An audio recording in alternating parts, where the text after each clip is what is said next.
एक interesting story सुनाता हूँ जो काश हमें किसी ने बहुत पहले सुना दी होती। ये बहुत इफेक्टिव स्टोरी है। इस स्टोरी से हमें जो सीखने को मिलता है वो ज़िंदगी भर तक हमारे काम आएगा और ये रियल स्टोरी है।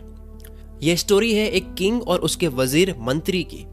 वजीर राजा के दरबार में सबसे पुराना और सबसे ट्रस्टेड आदमी था। राजा एक बार के लिए अपने बेटे पे शक कर सकता था, लेकिन वजीर की कही हुई बात को वो आंख बंद करके विश्वास करता था। और ये ट्रस्ट और इंटीग्रिटी की रिलेशनशिप करीब 30 साल पुरानी थी।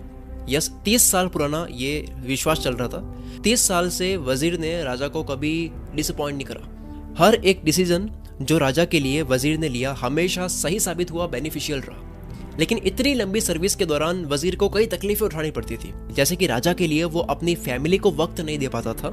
बहुत लोगों से उसको दुश्मनी भी मोल लेनी होती थी, सिर्फ इसलिए ताकि राजा को खुश किया जा सके। यहाँ तक कि दरबार के दूसरे मंत्री और लोग भी इस रिश्ते से जलते थे कि यार इनकी इतनी अच्छी बॉन्डिंग क्यों है।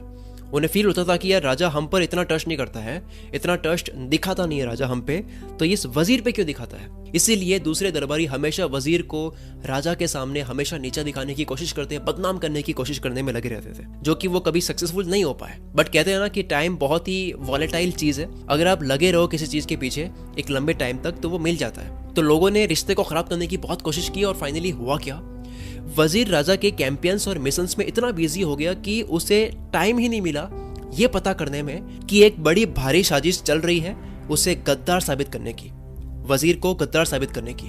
और आखिर में सबने मिलकर राजा को झूठे एविडेंस देकर, झूठे प्रूफ दिखाकर ये प्रूव कर दिया कि वजीर धोखेबाज आदमी है और जल्द ही राजा की राजगद्दी पर दुश्मनों के साथ मिलकर अटैक करने वाला है। बाकी दरबारी भी कम नहीं थे, जो ये सब साजिश रच रहे थे ये भी कम नहीं थे। इनकी बदनामी कभी हुई नहीं थी राजा के सामने, इसलिए राजा ने भी उनकी बात और प्रूफ मान लिए बिना वजीर को अपनी सफाई देने के चांस दिए। वजीर को बोलने का मौका नहीं दिया गया। मतलब 30 साल पुराना रिश्ता चल रहा था और किसी और के कहने से इतना बड़ा रिश्ता भी फीका पड़ गया। राजा ने उसे सजाए मौत सुना दी। और उस टाइम ये ट्रेडिशन था कि जिस भी इंसान को यह सजा सुनाई जाती है, मौत की सजा सुनाई जाती है, उस टाइम होता यह था कि उसके हाथ पैर बांध करके भयानक पालतू शिकारी कुत्तों के बाड़े में फेंक दिया जाता था। एक ऐसा बाड़ा होता था, वहाँ पे बहुत सारे कुत्ते थे, भयानक शिकारी थे वो, और उसमें फेंक देते थे अगर उसको सजाए मौत सुनाई जाती थी, जो कि उस इंसान की चमड़ी उधेड़ देते थे। बहुत ही भयानक सजा दी है। और ना केवल चमड़ी बल्कि हड्डियां तक नहीं छोड़ते थे। बट वजीर ने इस सजा को सुनते ही राजा से सिर्फ एक रिक्वेस्ट की कि मेरी सजा सिर्फ 10 दिन के लिए पोस्टपोन कर दो, ताकि मैं जिन लोगों के पैसे मांगता हूँ वो उनसे लेकर मैं अपने कर्जे उतार सकूं, अपनी जो भी जमीन जायदाद है वो अपने बच्चों को इक्वली बांट दूं, ताकि मेरे मरने के बाद में वो लड़े ना, आराम से रह सके। तो राजा ने रिक्वेस्ट को आखिरी इच्छा मानकर एक्सेप्ट कर लिया। ठीक है, 10 दिन पोस्टपोन कर लेते हैं। तो जैसे ही उसको चांस मिल गया, उसके बाद में वजीर घर गया तुरंत भाग करके और 100 गोल्ड कॉइन्स घर से लेकर उस शिकारी के पास पहुंचा जो उन शिकारी कुत्तों को संभालने का काम करता था, देखभाल करने का काम करता था। वही कुत्ते जो 10 दिन बाद में इसी वजीर को खाने वाले हैं। उस इंसान के पास जाने के बाद में, शिकारी के पास जाने के बाद में, वजीर ने 100 गोल्ड कॉइन्स शिकारी को देकर बस उसे ये कहा कि ये 10 दिनों के लिए जो कुत्ते हैं इनकी देखभाल करने के लिए मुझे छोड़ दो, मुझे देखभाल करने दो इनकी, मुझे इनके साथ में टाइम स्पेंड करने दो, इसकी परमिशन मुझे दे दो, मैं आपको बदले में 100 कॉइन्स दे रहा हूँ गोल्ड के। शिकारी को तो गोल्ड कॉइन्स मिल रहे हैं, वो मान भी गया, उसने डील एक्सेप्ट कर ली। और फिर क्या हुआ, नेक्स्ट 10 डेज तक, 10 दिनों तक वजीर उन्हीं कुत्तों के साथ में रहा, उन्हें खिलाता गया, उन्हें शिकार पर ले जाता, उन्हें नहलाता धुलाता, उनके साथ में खेलता। और तो और 10वें दिन तक वो कुत्ते वजीर के हाथों से खा रहे थे खाना। और कुत्ते ऐसे होते हैं जो कभी भूलते नहीं, अगर आप उनके लिए कुछ भी कर लेते हो वो भूलते नहीं, उनको याद रहता है। उसके बाद में 11th डे पर वजीर को राजा के सामने लाया गया। उसकी सजा जो राजा के सामने होनी थी, हाथ पैर उसके बांधे गए वजीर के, उन्हीं शिकारी कुत्तों को सामने डाल दिया गया ताकि वो शिकारी कुत्ते वजीर को खा ले। शिकारी कुत्ते उस पर झपटने लगे, लेकिन उसे खाने के लिए नहीं बल्कि उसके साथ में खेलने के लिए।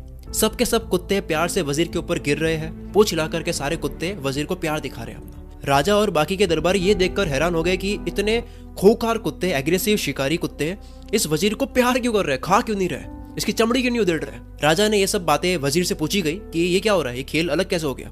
वजीर बोला कि महाराज, मैंने इन कुत्तों की सिर्फ 10 दिन देखभाल करी है, सिर्फ 10 दिन की देखभाल की वजह से ये मुझे मारने से मुकर गए, बल्कि मुझे ये प्यार दे रहे हैं।